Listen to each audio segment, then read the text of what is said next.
Bienvenidos una semana más a Diario Salir. Anoche tuve un sueño, un programa que hacemos Julia Higueras y Fernando J. Aguas, en emisión para www.clickradiotv.es, Radio Cadena Española Madrid, Armonía Duero de Tordesillas, Diámetro Radio de las Islas Canarias, Turia 78 de Valencia, Radio Sur FM de Córdoba y Vicus Radio de Galicia. A todos los oyentes, un cordial saludo desde Madrid. Julia, empezamos nuestra nueva aventura radiofónica semanal con mucha formación, información y entretenimiento de la mano de nuestros invitados. Invitados, Fernando, que como siempre tienen cosas maravillosas que contarnos. Y para darnos a conocer estos interesantes temas, ¿quiénes nos acompañan hoy?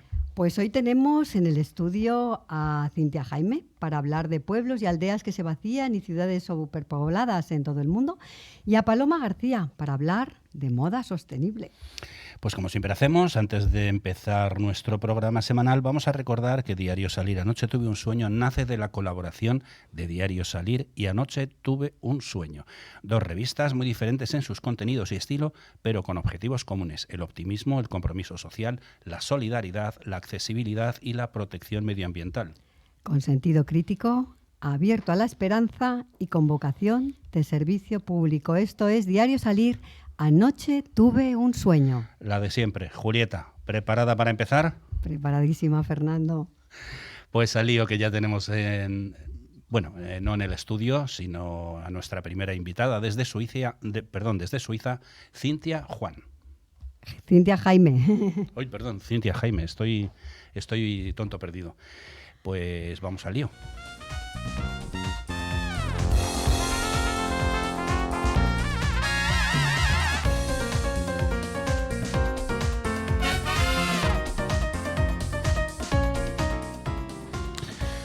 Pues perdóname, Cintia, por cambiarte el apellido. Bueno, no pasa nada, ¿eh? A mí también me lo cambian y no me enfado contigo. Pues vamos a decirlo bien, Cintia Jaime. Efectivamente. Tú sabes, Fernando, que en las últimas décadas son pocos los países del mundo que no se han visto afectados por la migración interna o externa. Aunque las crisis ocupan los titulares, los expertos afirman que el 70% de los emigrantes se desplazan para buscar una vida mejor para ellos y sus familias. Los avances en la tecnología agrícola y el empeoramiento del cambio climático han agravado los problemas económicos en las zonas rurales. Esta dinámica ha venido vaciando pueblos y aldeas y ha dejado ciudades superpobladas en todo el mundo. En 2018, antes de la pandemia, las Naciones Unidas estimaron que 6 millones de personas emigraban a las ciudades mensualmente en busca de un futuro mejor. Esta migración no tiene precedentes en la historia de la humanidad y está causando un gran impacto en el medio ambiente.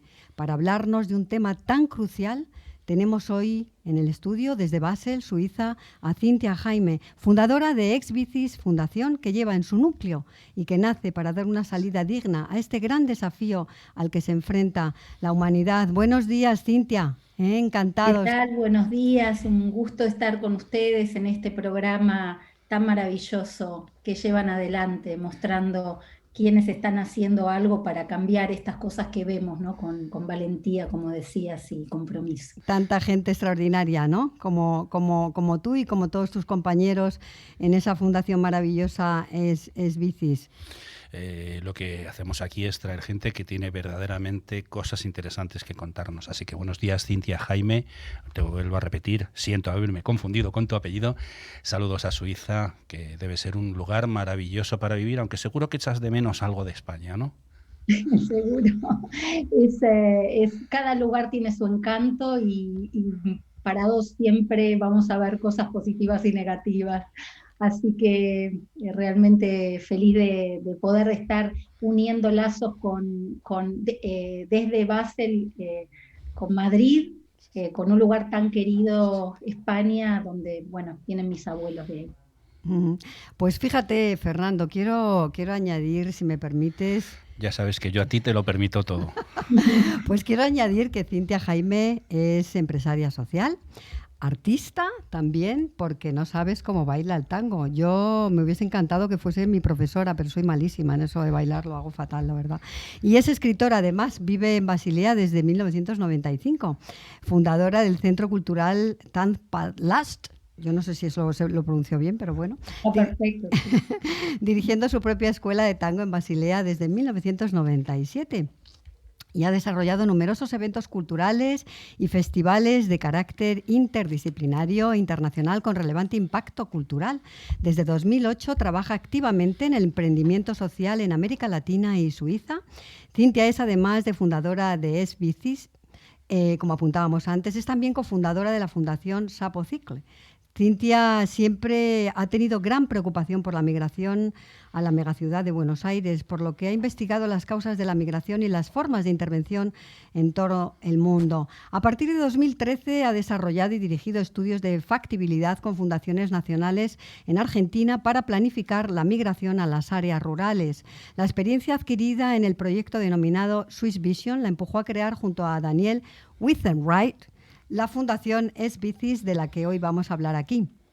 Cintia y Daniel han dirigido el equipo interdisciplinario suizo-argentino que ha creado el primer programa de migración planificada que ha sido replicado por el equipo suizo para reproducir el modelo de trabajo y la experiencia en todo el mundo. ¿Qué te parece? Pues permíteme que sea yo ahora el que diga algo, o mejor dicho, le pregunte a Cintia algo. Cintia, salvo mecánica de aerogeneradores y diseñar barcos de impulsión eléctrica, has hecho de todo, ¿no? Es un recorrido. Siempre uno aprende en cada lugar, ¿no? En la enseñanza, en la escucha. Así que bueno, interdisciplinariamente tenemos un equipo interdisciplinario muy grande para poder llevar adelante los distintos aspectos y desafíos que presenta la parte social, ¿no? La migración de personas que están viviendo en una ciudad y un pueblo, estas aldeas que ya tienen esta trayectoria de expulsión, tal vez, estos mensajes, acordémonos de Pueblo Blanco, tal vez, de estas canciones o de los, como le decimos en Argentina, el café con leche de la mañana o el mate, en donde dicen de acá te tenés que ir para tener una vida mejor.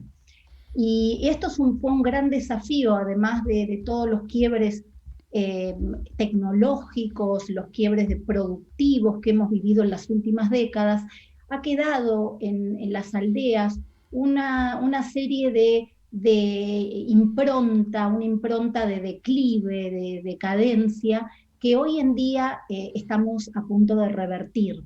Y nada menos que una pandemia nos hizo ver que el lugar donde uno está cercano a la naturaleza es el mejor lugar para el desarrollo humano, donde la escala humana no se pierde. Y hay ciudades, conocemos ciudades totalmente superpobladas, y estas ciudades han dejado al ser humano realmente mutilado de la naturaleza. Hay una cultura como de consumo mucho más presente, hay menos espacios para recrearse. La pandemia les dio también un reflejo del espacio físico y vital en donde estaban desarrollándose. Y bueno, ahora nosotros tenemos un piloto probado antes de la pandemia que ya mostraba el gran interés que tienen las personas por irse de las ciudades. Piensen que en 2016, cuando invitamos a familias a establecerse de una forma sostenible, tuvimos un llamado que en 4 semanas fue respondido por 20.000 familias que deseaban irse a un pueblo a probar esta experiencia piloto, donde todos solo buscábamos 20 familias. Me vas a permitir, Cintia, ahora iremos desgranando todo eso, pero vamos a ir centrándonos primero en conocer un poco tu trabajo. Julia. En la Fundación, sí. A mí me gustaría que nos contaras qué luz se encendió para crear esa fundación y para hacer este objetivo, ¿no? El de llevar a la gente de las grandes ciudades justo a la inversa, ¿no? Antes la gente iba de la zona rural a las ciudades y ahora van de las ciudades, es lo que tú intentas a través de esta fundación, a las zonas rurales, ¿no? Que están despobladas. ¿Cómo empezaste? ¿Por qué eso y no otra cosa? Bueno, Mi infancia ha sido un poco el viaje hacia las aldeas rurales en forma constante, con mi papá, mi mamá, que tenían una pequeña empresa, y eso me hizo ver muchos pueblos, y me hizo querer esa forma de vida. Y cuando yo llegaba a la ciudad, era la pregunta: ¿por qué vivimos acá?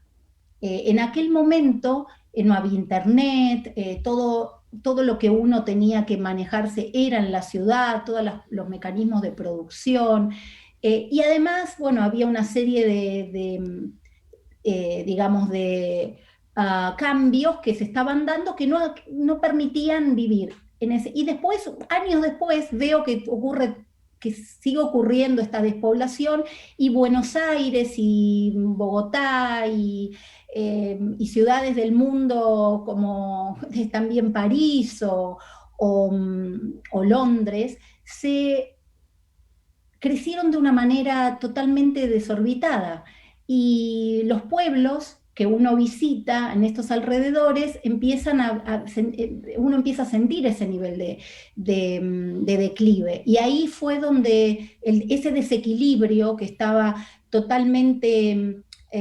apalancado por las políticas públicas, sentí que había que hacer algo para poder traer un cambio, que había que poder concientizar del mal que estaban generando las ciudades. Investigando, generan el 80% el 60% de las emisiones de efecto invernadero. O sea, estos gases, ¿verdad? Consumen el 80% de la energía global.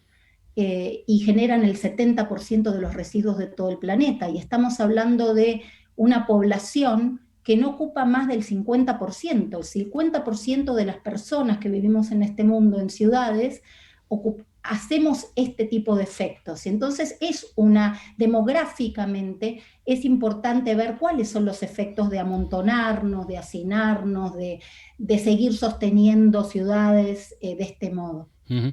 Echando un vistazo a vuestra fundación y un poco acorde con lo que has hablado, he visto que fomentar la repoblación es prioritario para vosotros y que habéis probado un programa de repoblación rural de manera anticíclica. ¿Puedes explicar a los oyentes en qué consiste esto exactamente? Sí, el programa se llama Bienvenidos a mi pueblo, lo que sería Bienvenidos a mi aldea, si uno está puesto desde las aldeas. Es un programa que intentaba demostrar que la gente no vive donde quiere, sino donde puede. Que si uno le da la oportunidad a las personas a desarrollarse en aldeas y tiene completo todo lo que es sosteniblemente la vida, esto significa 3 aspectos fundamentales: la bienvenida, que es fundamental porque el vecino está muy cerca y uno necesita que ese vecino lo integre y también integrarse con ese vecino.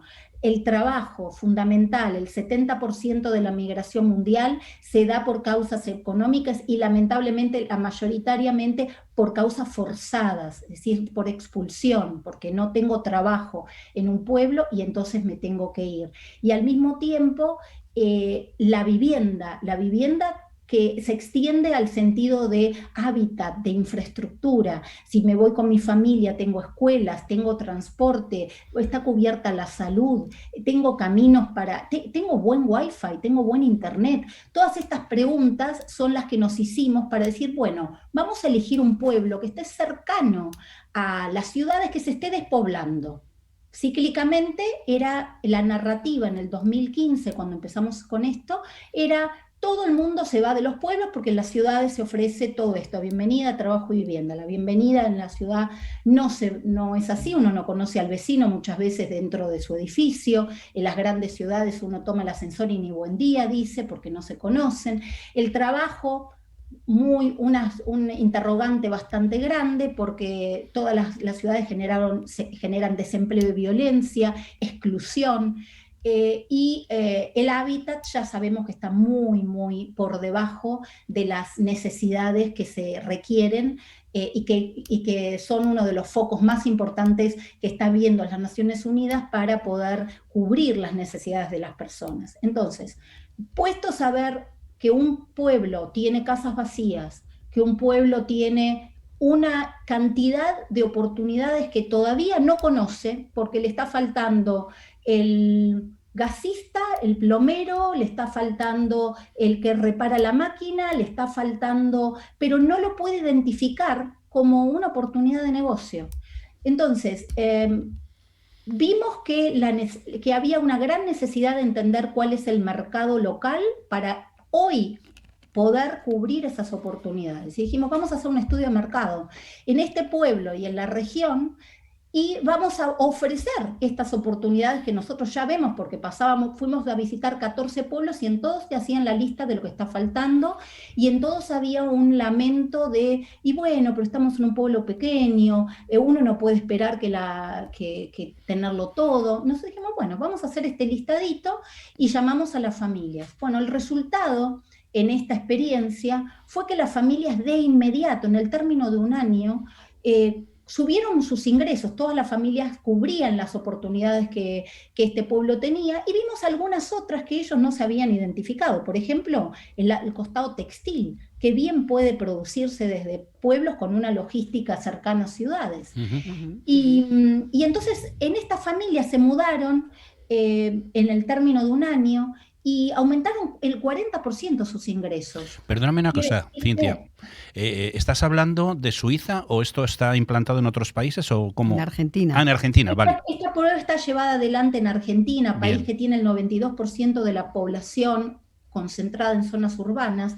Es uno de los rankings, el primero o el segundo del mundo. En aquel momento era el primero. Colombia ahora está y Venezuela están parecidos, pero México también, eran uno de los países que lideraban esto. Y esta experiencia demostró en 3 años, miren lo que, digamos, nosotros teníamos que observar, ¿qué pasaba, no? ¿Qué pasa si dinamizamos la economía local a la escala que este pueblo necesita, cubriendo estas oportunidades y trayendo algo que puede funcionar?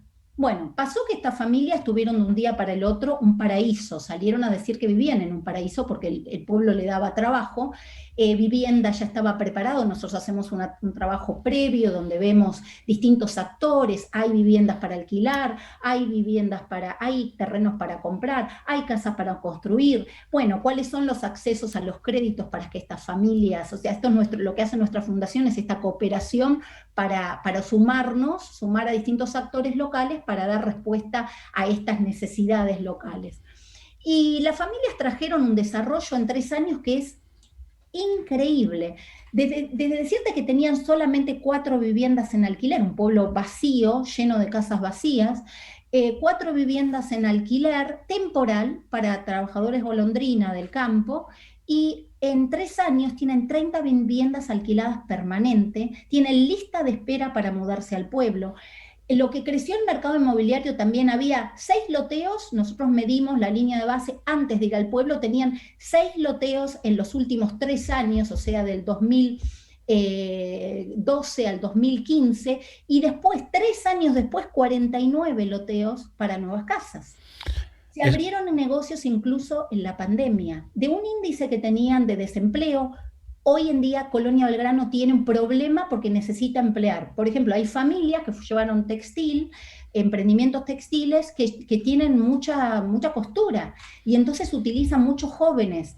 También tenemos el caso, por ejemplo, de una persona de la construcción que dio oficios, que tenía su dote de maestro y generó una escuela de oficios en el lugar, en donde hoy en día tiene 12 alumnos que vienen también de otras zonas. Entonces, qué maravilla. Una dinámica impresionante. Eso lo tenéis que traer a España, porque aquí todavía vemos en televisión muchos días que en un pueblecito pues la gente se queja, no, es que todavía no podemos hablar por teléfono, no nos llega el wifi, para hablar por teléfono nos tenemos que subir al cerro y allí solo tenemos una línea.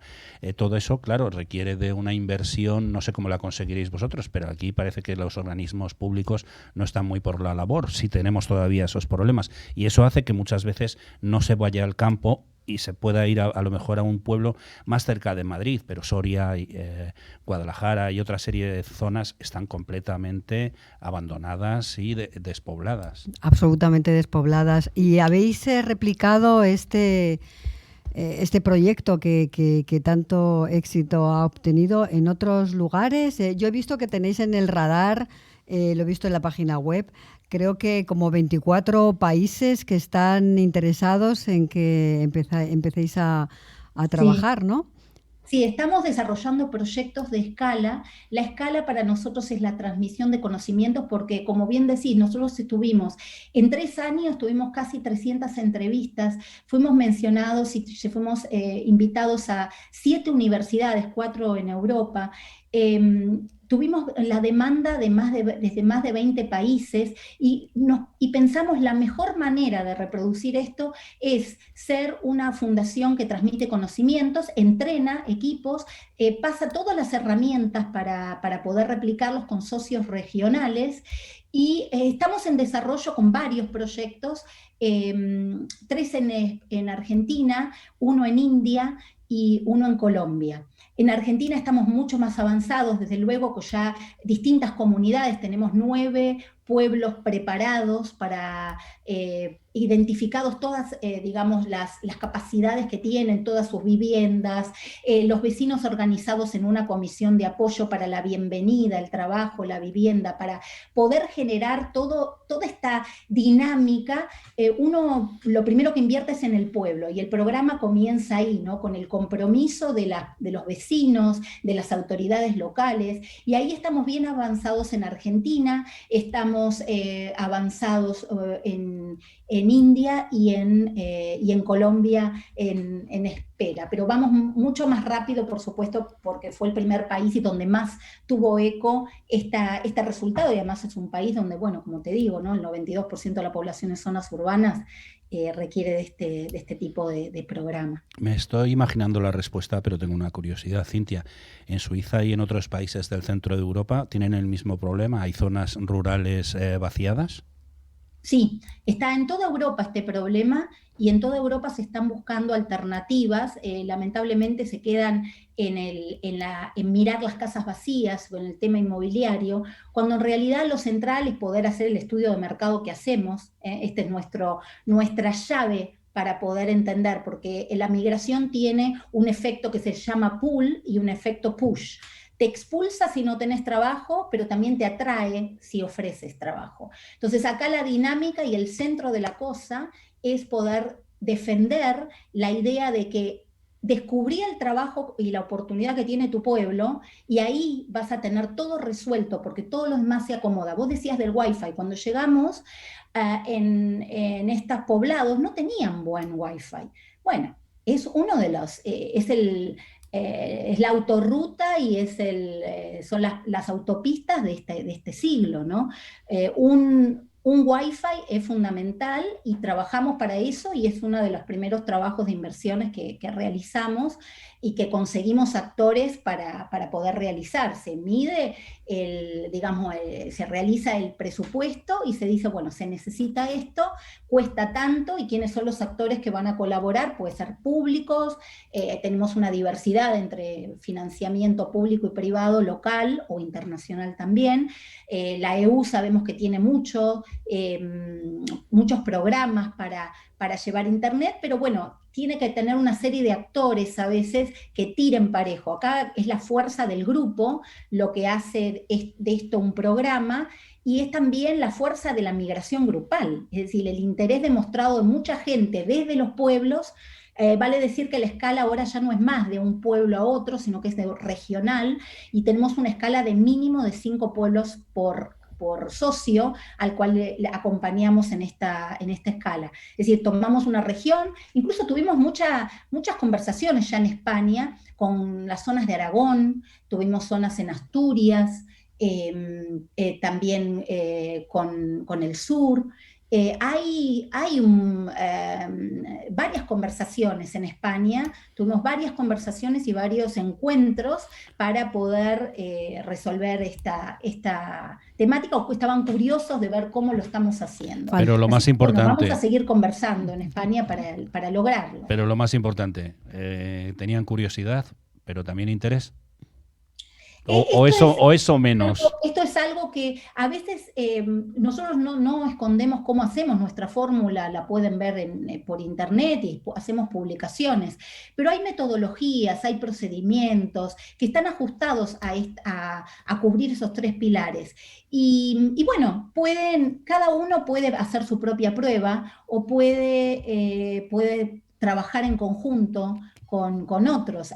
Esta es una actitud que bueno, nosotros estamos abiertos a compartirlo, y esto tiene un proceso y eso requiere de cierta coordinación. No sé qué grado de coordinación pueden tener localmente y es un desafío siempre, ¿verdad? Traer a una o fundación externa, bueno, que nos propone compartir sus metodologías. Cuando ya se probaron algunas cosas, bueno, algunas no funcionaron, algunas, por ejemplo, se probó migración por goteo en España.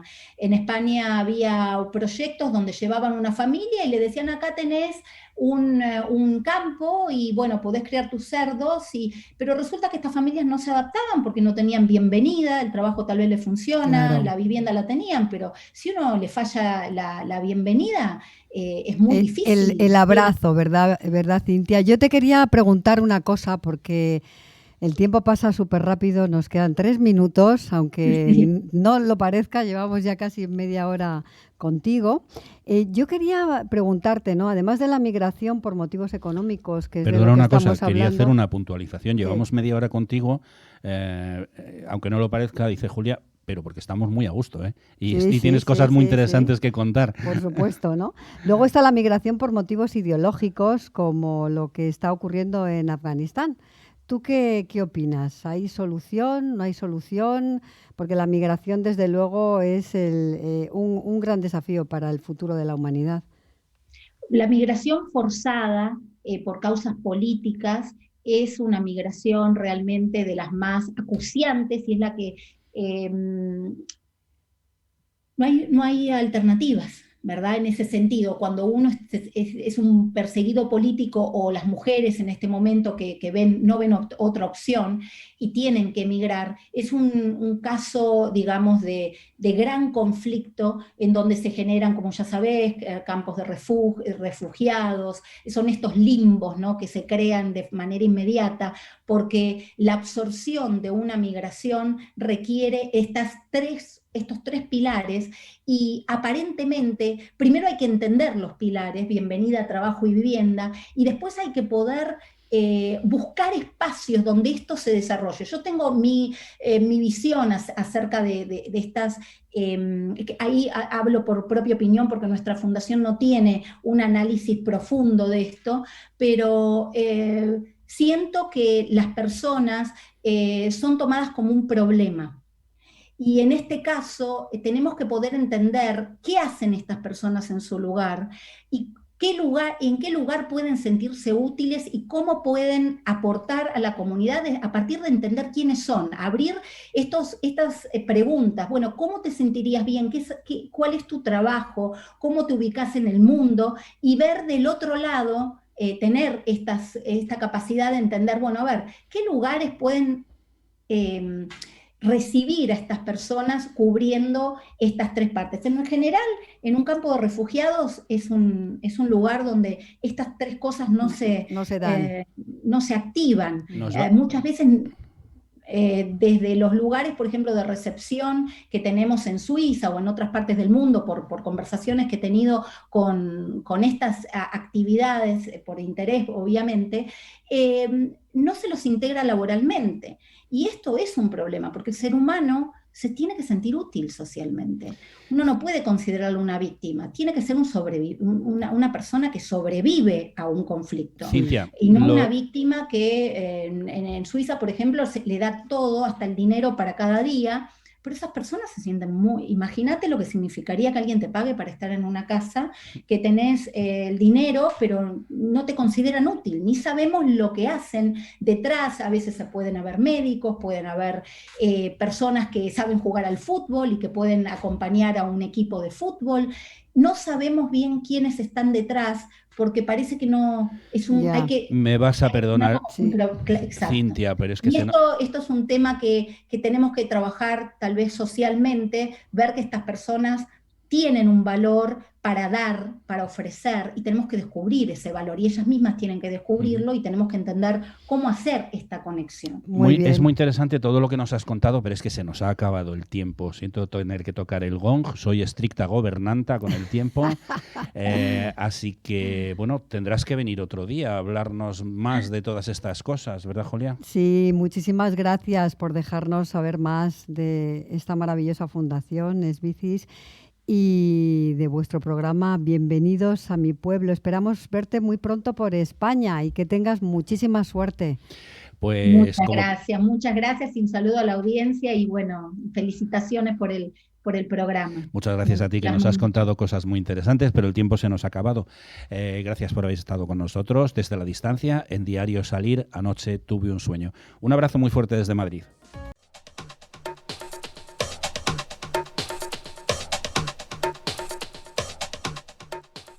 Pues continuamos con nuestro programa de hoy, Fernando, y tenemos en el estudio a una mujer de agujas tomar. Y sí, digo agujas tomar y no me he confundido. He dicho agujas y no armas, porque esta mujer nada entre costuras y en sus manos las agujas se convierten en el arma más revolucionaria. Paloma García es la fundadora de The Circular Project, un proyecto pionero de moda sostenible en el que a la hora de trabajar se tiene muy en cuenta los aspectos sociales, ecológicos y económicos. Su propio nombre hace referencia a la economía circular, ya que todos los materiales utilizados al final de su vida útil pueden ser integrados en la naturaleza sin causarle ningún daño. Para Paloma García el tiempo se ha cumplido. Es ahora cuando tenemos que actuar porque la burocracia mata. Dicho esto, ella es una optimista, cómo no, y comprometida, porque cree que entre todos encontraremos las soluciones para conseguir que la cuarta revolución industrial sea verde. Paloma trabaja cada día de manera incansable entre agujas e ilusiones para que su sueño sea cada vez más grande y sostenible. Buenos días, Paloma García, una maravilla tenerte en el estudio. Hace tiempo que queríamos entrevistarte. Bienvenida al programa Diario Salir, anoche tuve un sueño. Me dicen que te pongas el micro más hacia arriba, es que le hemos dado un golpe a algo. Ahora, gracias. Buenos días, un placer acompañaros esta mañana aquí. Muchísimas gracias por invitarme y por el interés en el trabajo que estamos desarrollando. Gracias que a yo ti. vengo representando a muchísima gente. Gracias a ti, Paloma, bienvenida y gracias por estar con nosotros. Paloma, ¿qué es el consumo consciente? Pues el consumo consciente es aquel que ha tenido un punto de inflexión en esta vorágine de consumismo absoluto en el que vivimos y realmente se plantea una serie de preguntas, ¿no? ¿De dónde viene el producto que me estoy llevando a mi casa? ¿Qué impactos ha tenido? ¿Y qué puedo yo hacer proactivamente para que este gasto que yo estoy haciendo realmente sirva de impulso para otro tipo de sociedad, ¿no? Y más ahora que estamos en un punto bastante delicado, ¿no? Medioambientalmente. Tú eres periodista y experta en comunicación, pero un día decidiste crear una marca con una serie de valores con los que te sintieras a gusto. ¿Cómo se pasa uno del periodismo a la moda sostenible? Pues mira, ha sido todo fruto de una evolución, ¿vale? Y también la vida, pues que te va poniendo en el camino. Yo últimamente soy muy de física cuántica, ¿no? De esto que nos movemos por vibraciones y que poco a poco tú te vas uniendo. No sé si habéis visto las bolitas estas de colores que caen y por su misma vibración se van juntando con el color que le corresponde. Pues yo creo que en mi caso, en mi vida, ha ido pasando eso, ¿no? Que yo siempre he vibrado en una frecuencia y poco a poco la vida me ha ido colocando en la frecuencia en la que tenía que estar, nunca mejor dicho que estamos en una radio, ¿no? Yo trabajé mucho tiempo para una multinacional alemana de telecomunicaciones, aunque trabajé también de periodista, ¿no? En un gabinete de comunicación. Y bueno, pues por aquellas cosas de la vida, cuando viene la crisis del 2008, mucha gente salimos fuera de esta compañía y tuvimos que reinventarnos profesionalmente, ¿no? Yo, como he sido siempre muy culo inquieto, me dedicaba a muchas otras cosas al margen de la multinacional, ¿no? Y entonces ahí decidí unir esto que yo he mamado en casa, porque dices, vives entre agujas. Es que viví entre agujas, pero mi madre nunca me dejó coser. Quería que me dedicara a cualquier otra cosa que no fuera la costura, porque sabía lo que ella había pasado, ¿no? Cosiendo. Y entonces miré hacia el mundo de la moda, que siempre me había gustado, y recuperé mi pasión por el periodismo, ¿no? Entonces ahí nació The Circular Project, en el que quise hacer un espacio donde diera cabida a todas estas marcas que estaban trabajando muy conscientemente y con un grado de exigencia muy grande, otra manera de hacer moda, ¿no? Que en realidad era como lo había estado haciendo mi madre toda su vida. Pero que ella no se había dado cuenta, ¿no?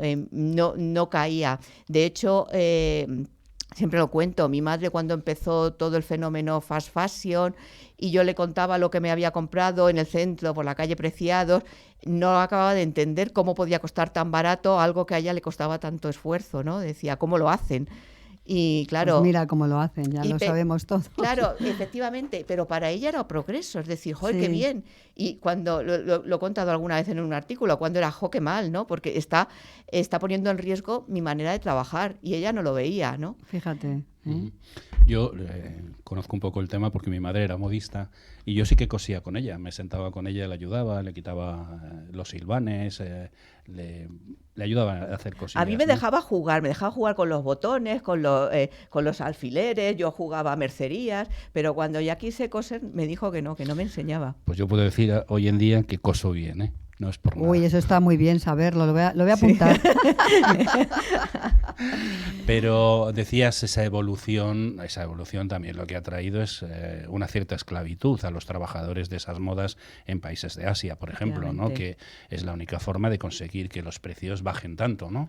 Claro, sí, lo que ha traído el modelo fast fashion y low cost es un modelo que viene a estresar toda la cadena de consumo y abaratar mucho los costes. Mira, justo venía leyendo de camino aquí un artículo en el que lo ha publicado además Modaes, en el que dice que España ahora está poniendo su mirada, ya deja China y está poniendo su mirada en Vietnam, Bangladesh y Turquía sobre todo, porque la mano de obra vuelve a ser más barata, el transporte es mucho más ágil desde Turquía, se va al coste, ¿no? Sin preocuparte las condiciones laborales en las que se está trabajando esa ropa, que se subcontrata tantísimo que llega un momento que pierdes el hilo, la trazabilidad de esa cadena de producción, ¿vale? Porque tú les preguntas a las grandes compañías y dicen, yo lo estoy haciendo muy bien, yo estoy de acuerdo a la ley, pero los que lo hacen lo mal son ellos porque sus leyes se lo permiten, ¿vale? Entonces, lo que pasa en el país de origen de nuestra ropa es que una vez que tú has contratado un servicio, ellos empiezan a subcontratar y ahí se dan esas imágenes que todos hemos visto de esos niños trabajando en su puesto de trabajo, incluso durmiendo en su puesto de trabajo. Y es muy difícil seguir ese hilo. Bueno, hay grandes campañas como Campaña Ropa Limpia que están haciendo una labor de investigación brutal para conocer realmente cómo se está haciendo nuestra ropa y quién nos la está haciendo. Y porque muchas veces están trabajando hand to mouth, que se dice, es decir, por el bocadillo de ese día. Eso no son unas condiciones dignas. No. Efectivamente. Yo quería añadir, Paloma, cuando estabas hablando de que vuelven a Turquía, etcétera, etcétera, es que hay que comentarle a los oyentes que la inflación por culpa de la pandemia en Turquía es del 50%, con lo cual, vamos, para todos los que manejamos euros, pues es un país, de nuevo, muy barato que hasta antes de la pandemia pues no lo era, ¿no? Claro. O sea, realmente siempre es aprovechar, ¿no? Total. Lo que pasa. Y para que os hagáis una idea, es decir, ahora mismo estamos todos metidos en una historia de que todos somos sostenibles, hay mucho greenwashing y no es verdad, ¿vale? No es verdad porque se sigue yendo a costes, se sigue yendo a grandes producciones. Y la sostenibilidad, el consumo consciente es producir menos, consumir menos y consumir mejor.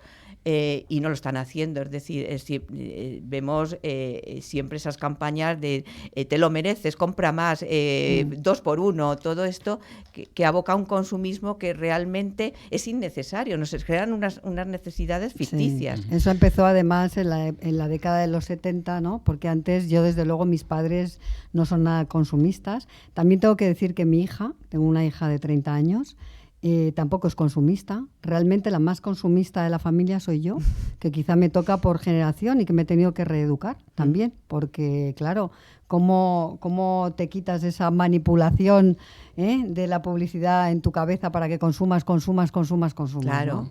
claro. ¿Sí? O sea, lo que intentamos hacer desde la moda sostenible, sobre todo, es hacer cool esta otra manera de estar en el planeta y de consumir y sentirte orgullosa del consumo que estás haciendo. Claro. Y por qué lo estás haciendo, porque cuando tú estás haciendo un consumo consciente, estás dando un apoyo con tu dinero, con tu tarjeta de crédito a ese modelo de sociedad en el que quieres vivir. Efectivamente. Estás hablando de costes, de abaratar costes, de minimizar los gastos. En este papel las empresas, algunas han vuelto a España porque se han dado cuenta de que tampoco es tan caro fabricar, por ejemplo, en sitios donde ya se fabricaba antiguamente. Incluso los aranceles están subiendo bastante, sobre todo los contenedores han subido un 300%. Eso es el problema, porque se van de China y se van a Turquía, como está diciendo Julia. Pero ¿se están adaptando a un modelo sostenible las empresas? ¿Lo están haciendo muchas? ¿Les cuesta? Sobre todo, vamos a hablar de España.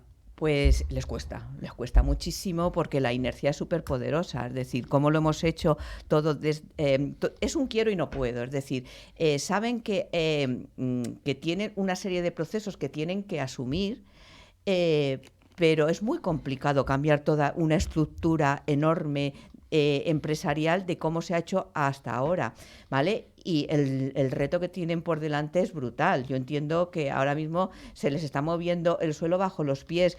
Luego viene todo el tema de las nuevas leyes, la ley de residuos, que les va a obligar realmente a transformarse, porque no les va a quedar otra, porque si no, ahí ya la penalización que van a tener va a ser importante. Pero luego vienen todas las directivas europeas que son importantísimas. El Green New Deal está impulsando a esta transformación. El problema, como dice Fernando Valladares, que es este científico del CSIC, que está haciendo una labor medioambiental brutal, es que están abordando una transformación de forma lineal, muy escalada, de muy a pocos, y el cambio climático lo tenemos encima. Es decir, y el cambio climático no es lineal, de un día para otro nos sorprende y nos va a dar muchos sustos. Entonces, las medidas que hay que abordar son ya.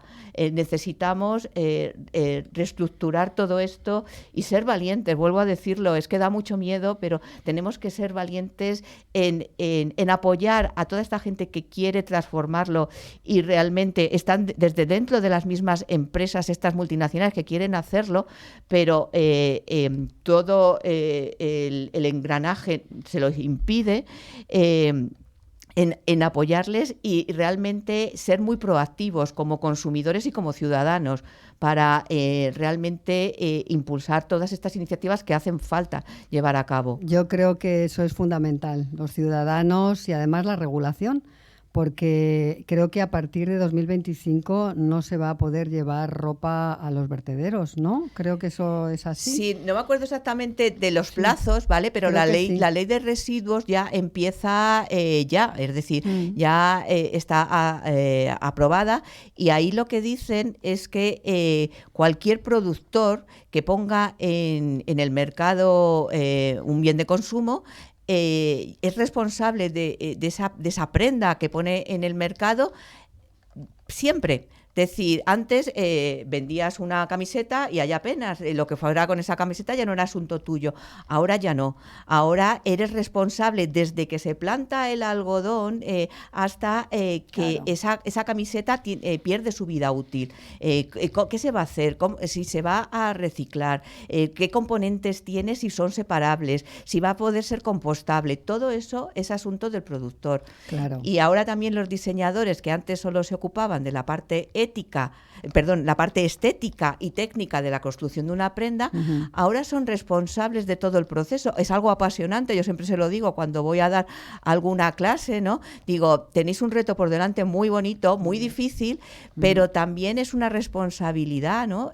Muy bonita, esa que estáis siendo actores del cambio de esta cuarta revolución industrial. Claro, ¿no? porque ellos tienen que decidir al final qué textiles utilizan para que luego cuando ya la camiseta esa de la que tú hablabas, claro, ya no te la quieras poner más, se pueda reciclar. Claro, ¿no? hasta entonces se paraban en un punto, ahora esa logística inversa es asunto también suyo.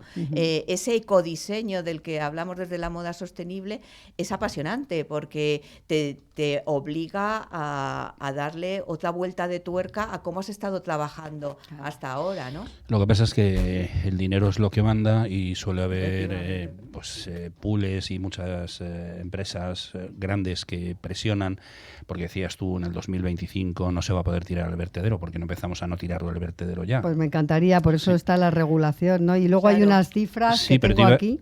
Perdóname, antes de que entres con las cifras, que son muy interesantes y quiero escucharlas, pero te iba a decir que nos encontramos con casos como los plásticos de un solo uso, que dicen, no, en el 2020 o el 2019, creo que era el principio, desaparecerán. Y luego van haciendo prórrogas. Y ese es el problema, que son prórrogas y prórrogas y prórrogas porque manda el dinero. Claro, por eso te decía, Fernando, que ahí está nuestra labor activa y proactiva como ciudadanos y como consumidores. Sabemos que la administración, los organismos, tienen pues estos mecanismos tan burocráticos y tan inmovilistas que impiden muchas veces realizar grandes cambios. Por eso siempre la revolución viene desde abajo. Somos nosotros y por eso se agradecen momentos como estos de hablar y que llegue a más gente el mensaje, porque necesitamos que esto lo sepa cuanta más gente mejor y que todos realmente estemos convencidos de que es posible el cambio. Pero, y es necesario, sobre todo. Y necesario, ¿no? Pero, claro. Y que ahí tenemos que estar todos muy alineados. Claro que sí. Danos yo datos quiero hablar que de estos datos, me corriges porque a lo mejor han aumentado. Sí. Esto es lo que yo tengo, ¿no? Que realmente los números de la industria textil son escalofriantes. Más de 250.000 fábricas en el mundo, más de 40 millones de empleados, 80.000 millones de prendas vendidas al año, 1.400 camisetas por minuto. Imagínense los minutos que llevamos de radio y multipliquen ustedes. 3.000 litros de agua por camiseta, 7 kilos por persona al año van a la basura en España. 2.000 millones de toneladas de productos químicos vertidos al agua. Un pantalón vaquero, 7.000 litros de agua necesita para tener ese aspecto, ¿no? Y de agua que se vierte, ¿verdad?, con química, efectivamente, además. ¿no? El lavado a piedra y todo eso, ¿no? Estamos en números rojos porque el planeta ya no tiene más materia prima. Paloma, ¿qué debemos hacer cada uno de nosotros para aportar nuestro grano de arena? Dejar de consumir, es que es así de fácil. Es decir, consumir menos y consumir mejor. La clave está en el consumo. Es decir, y ahí necesitamos la colaboración de todos los agentes sociales, ¿vale? Yo, por ejemplo, en el proyecto que yo llevo a cabo de Circular Project, me acuerdo una vez que me pidieron mi colaboración para el Black Friday. Para el Green Friday, que era la contestación al Black Friday. Y yo en un primer momento dije, sí, yo no soy black, yo soy green. Claro, cuando yo llegué a The Circular Project y vi que se estaban utilizando los mismos métodos del Black Friday, pero cambiándolo de color, dije, este no es mi mensaje. Es decir, yo abogo por un consumo responsable, no por un consumismo, porque claro, estaban diciendo, cómprate esto sostenible, te llevas 2. No era lo mismo, ¿no? Entonces, ese día yo dije, hoy cerramos la tienda. Y dije, Buy Nothing Day. Y expliqué por qué era un día de no comprar nada desde una tienda.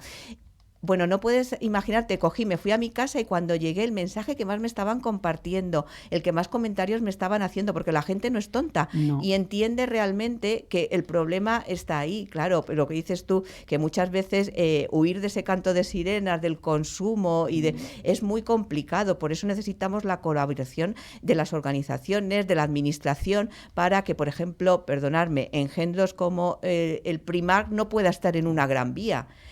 Puede estar en una gran vía, y si está, que se le infla impuestos y que lo tenga muy complicado y que realmente se informe a la gente de dónde viene esa ropa que te están vendiendo en el Primark, porque son a no sé cuántas camisetas has dicho por minuto. ¿Para qué necesitamos todas esas camisetas? 1.400. Pues fíjate, no tenemos vida para vestir toda la ropa que tenemos ahora fabricada. Desde luego. Si ahora mismo se diera el botón de stop, nadie iríamos desnudo. Tenemos ropa fabricada para décadas, pero como eso no puede pasar, porque hay mucha gente viviendo en la industria, lo que tenemos que hacer es esa desescalada pensada entre todos, en la que realmente esa reorganización industrial, ¿no? Esa reconversión, no hicimos la reconversión minera, pues ahora hay que hacer otro tipo de reconversión mucho más interesante. Y se va a hacer, ¿eh? Claro, yo ahora No mismo, por ejemplo, desde la Comisión Europea estamos impulsando el proyecto Circoax, que buscamos soluciones. Queremos que esas soluciones de la gente que está trabajando en el textil y que está aplicando la economía circular para ayudar a la industria también y decirle, mira, es que tenemos estas ideas que os van a ayudar a impulsar ese cambio que necesitáis, que os está costando tanto y que puede ser muy doloroso, ¿no? Me enrollo mucho, lo sé. Nos quedan muchas preguntas y solo un par de minutos, así que vamos a hacer un par de preguntas o tres y lo vamos a tener que dar por terminado. Siempre nos pasa lo mismo, ¿eh? Que todo el mundo viene a contar. Es que fíjate, claro, todo lo que se queda en el tintero. Sí. Yo que hemos preparado aquí un guión de entonces, ¿no? Todas las preguntas. Hacemos un especial un día Vale, y vamos punto por punto. Pues no estaría mal, nosotros estamos mal. pensando hacer un maratón de 24 semanas o 24 meses. Una cosita, a los que no entendemos mucho de este mundo del textil ni de los procesos, nos sorprende que sea una industria tan contaminante a raíz de los datos que nos decía Julia, alarmantes desde luego, y que produzca consumos tan altos de algo tan básico como el agua y que en algunos países no tienen, bueno, a duras penas tienen para beber. ¿A qué se debe esa contaminación y esos consumos y cómo se puede solucionar? ¿Hay alguna forma de hacerlo? Claro, es que los procesos del textil desgastan mucha agua, es decir, no hay proceso en el que no intervenga el agua. Los cultivos de algodón, el cultivo de algodón, por ejemplo, es uno de los que más agua consume. Luego esa transformación que encima va mezclada con química, por el lavado a la piedra que dice Julia, por esos tintes que se utilizan en la industria, porque hay que cardar y limpiar la fibra, y luego pues todo lo que lleva toda esa transformación. Mira, el ejemplo más paradigmático es el Mar de Aral. Supongo que todos habéis visto esas fotos del Mar de Aral, que se colocó un montón de industrias a su alrededor, de plantaciones de algodón, y ha desaparecido. Ha conseguido desaparecer el Mar de Aral. Parece que la parte norte está un poquito con más lustre, ¿no? Y que están intentando recuperarla, pero aún así nunca era el cuarto mar interior más importante del planeta y lo hemos perdido. Hay un documental maravilloso de Isabel Coixet sobre efectivamente, esto. sí, precioso. sí. Pues es la segunda industria más contaminante del planeta, porque no solo vierte agua muy corrosiva a la tierra, lo que significa la contaminación de mares, de acuíferos, que además entra dentro de nuestra cadena de alimentación, más todo el transporte que genera, porque está todo externalizado para que nosotros recibamos toda esa cantidad de ropa que tenemos en Gran Vía, tiene que hacer un transporte del otro lado del mundo. Y luego otra cosa, por ejemplo, en Madrid estamos generando 9 toneladas de ropa tirada a la basura diarias. ¡Qué horror! Diarias, eso es la media durante el año y que no sabemos qué hacer con ella. ¡Qué horror, qué horror! Nos queda un minuto, Julia. Pues voy yo con la última pregunta, así que sea un poquito... Bueno... No. Para nota. Para nota no, qué va, ya lo verás. Yo pienso que esto se soluciona con colaboración y sin competencia entre las empresas textiles. Yo creo Totalmente. que hay que buscar un proyecto común para ir todos en una misma dirección. Pero yo quería preguntarte con qué sueñas tú, Paloma. Pues mira, yo sueño, y además un día hice un post en Facebook sobre eso, con que mi hijo tenga la misma juventud que yo tuve, y no quiero emocionarme.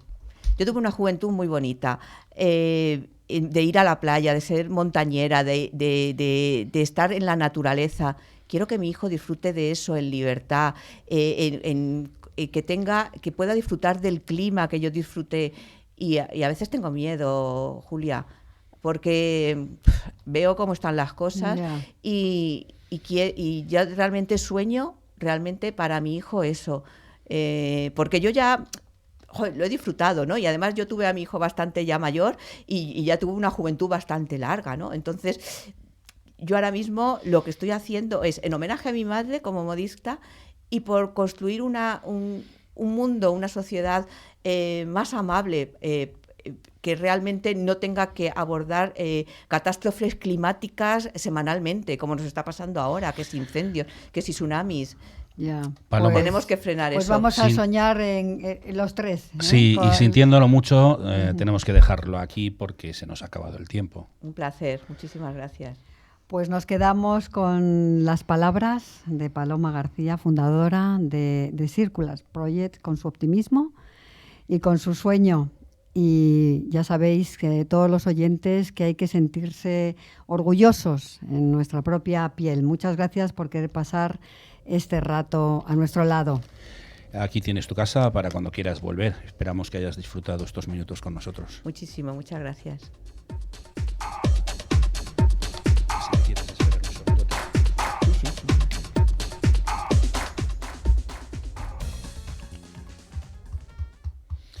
Bueno, pues como decía, se nos ha acabado el tiempo, Julia. Pues Esto sí. ha sido todo por hoy, amigos escuchantes y videntes. Mi querido Fernando, se ha acabado el tiempo, nos vamos hoy, hasta la próxima semana. Y qué pena, hoy he estado, siempre disfruto mucho, siempre digo lo mismo, pero es que disfruto tanto, hoy he disfrutado a lo bestia. No, yo que siempre tengo que ser más, he disfrutado más que tú. Ya, estamos siempre peleando, ¿no? ¿Quiénes nos han acompañado hoy?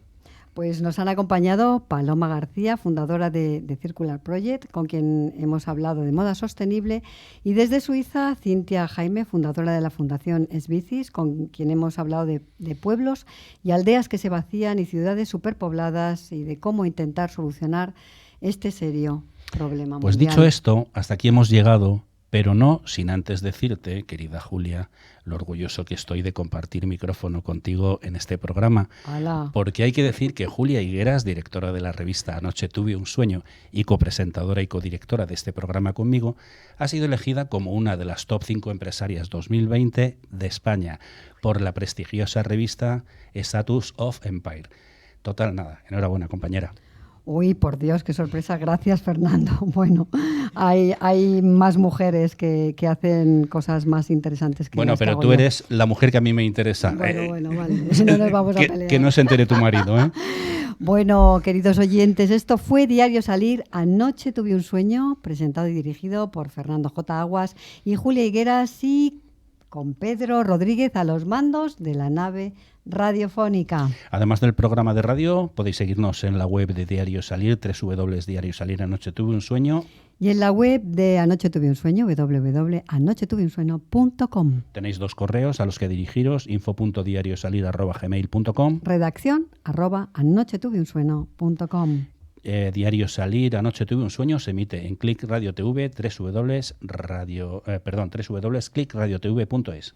También nos podéis escuchar en Radio Cadena Española Madrid, Radio Armonía Duero de Tordesillas, Diámetro Radio de las Islas Canarias, Turia 78 de Valencia, Radio Sur FM de Córdoba y Vicus Radio desde Galicia. A todos sus oyentes, un cordial saludo desde Madrid. Gracias a todos, invitados y a quienes nos veis o nos escucháis por haber compartido con nosotros estos minutos de radio. Nos vemos por streaming. Mismo día, mismo sitio, misma hora. Saludos cordiales.